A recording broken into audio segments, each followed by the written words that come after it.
Los 9.000 millones de nombres de Dios. Arthur C. Clarke. Esta es una petición un tanto desacostumbrada, dijo el Dr. Wagner, con lo que esperaba podría ser un comentario plausible. Que yo recuerde, es la primera vez que alguien ha pedido un ordenador de secuencia automática para un monasterio tibetano.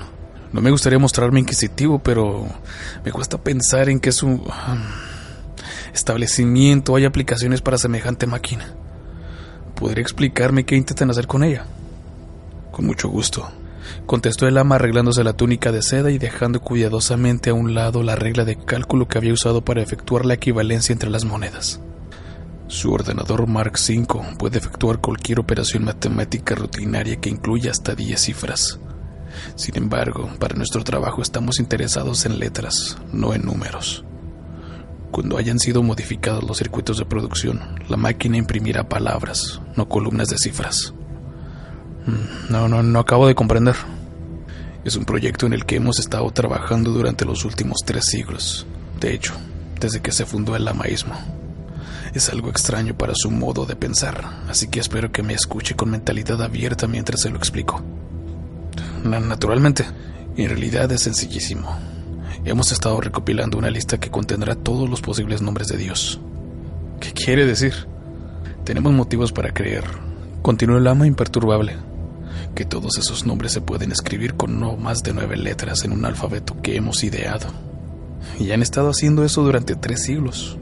Sí, suponíamos que nos costaría alrededor de 15.000 años completar el trabajo.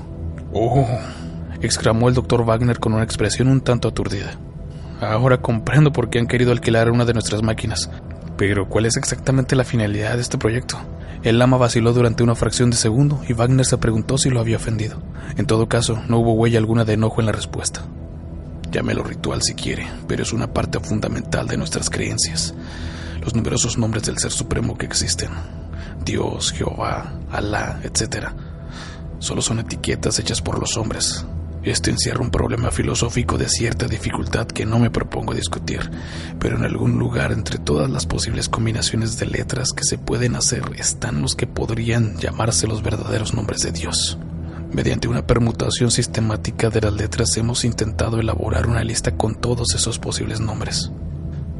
Comprendo, empezando con A y continuando hasta ZZZ. Exactamente.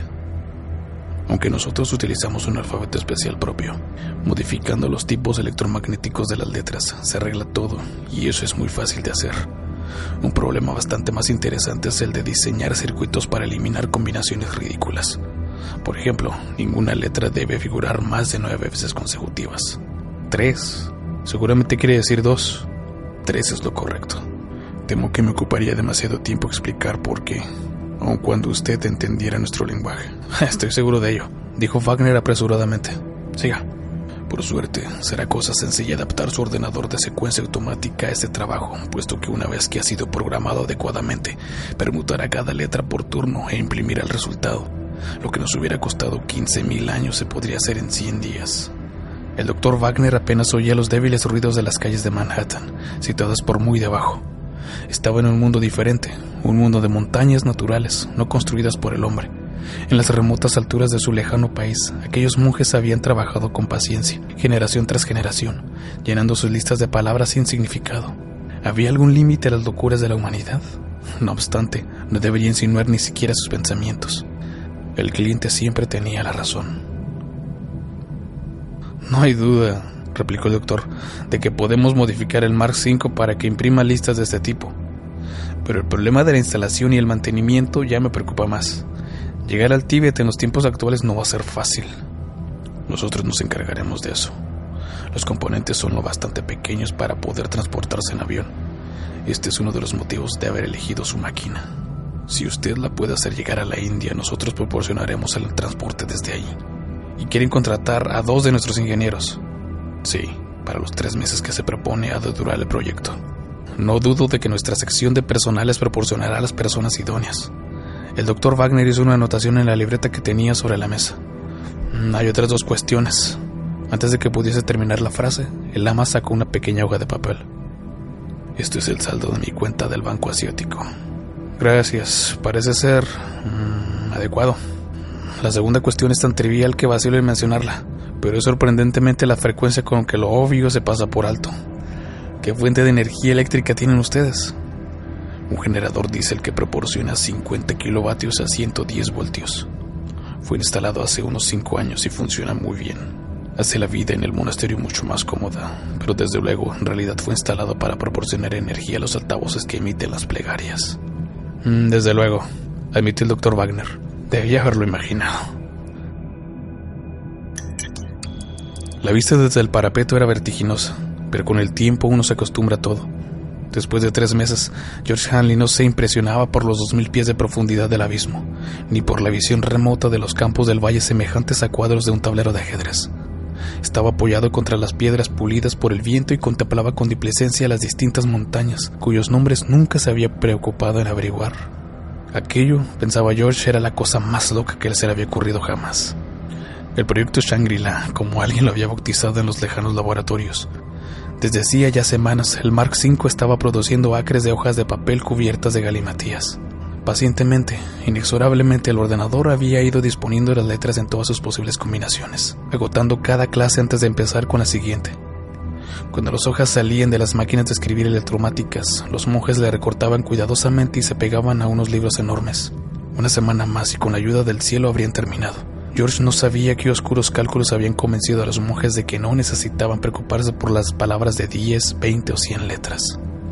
Uno de sus habituales quebraderos de cabeza era que se produjese algún cambio de plan y que el gran lama, a quien ellos llamaban Sam Jaffa, aunque no se le parecía en absoluto, anunciase de pronto que el proyecto se extendería aproximadamente hasta el año 2060 de la era cristiana. Eran capaces de una cosa así.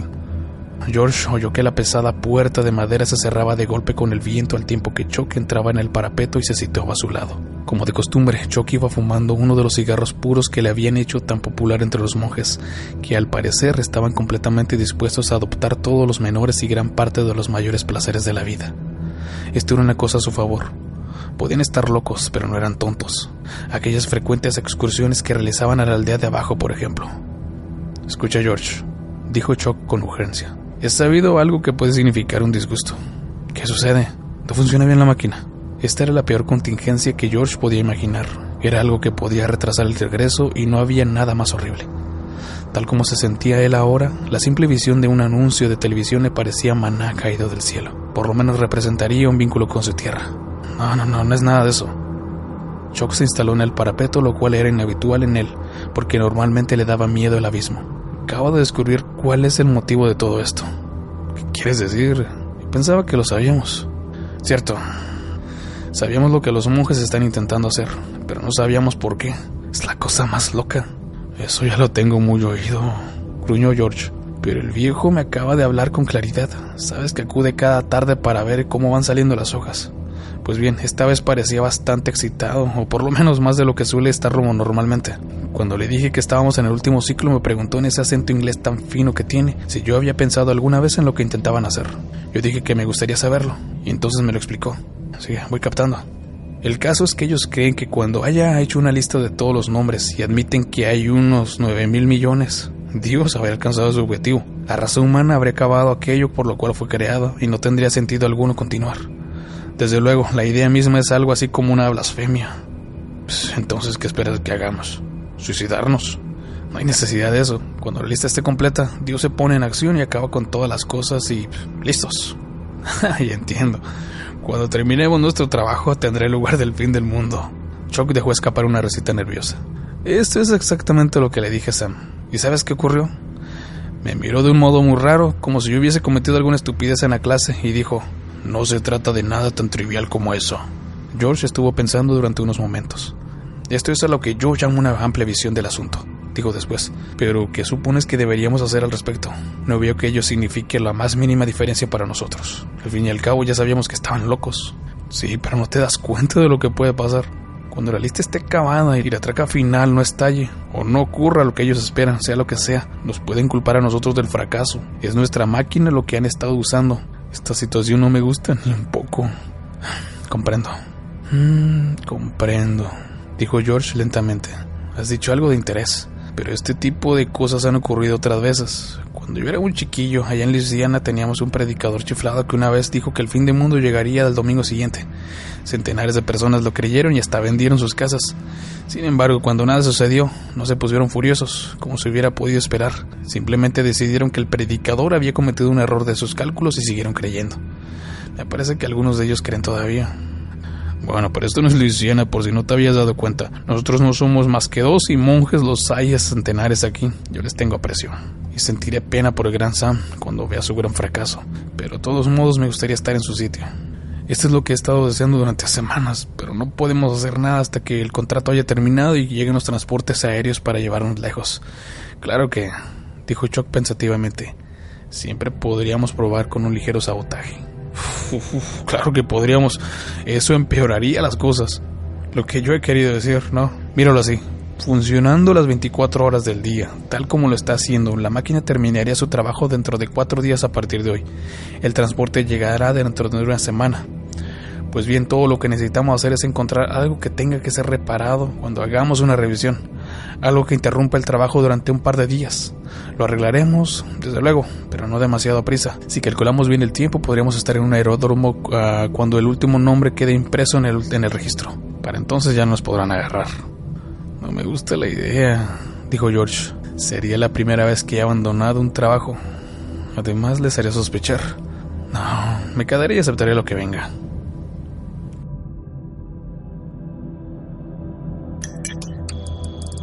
Sigue sin gustarme, dijo 7 días más tarde mientras los pequeños pero resistentes caballitos de montaña les llevaban hacia abajo por la serpenteante carretera.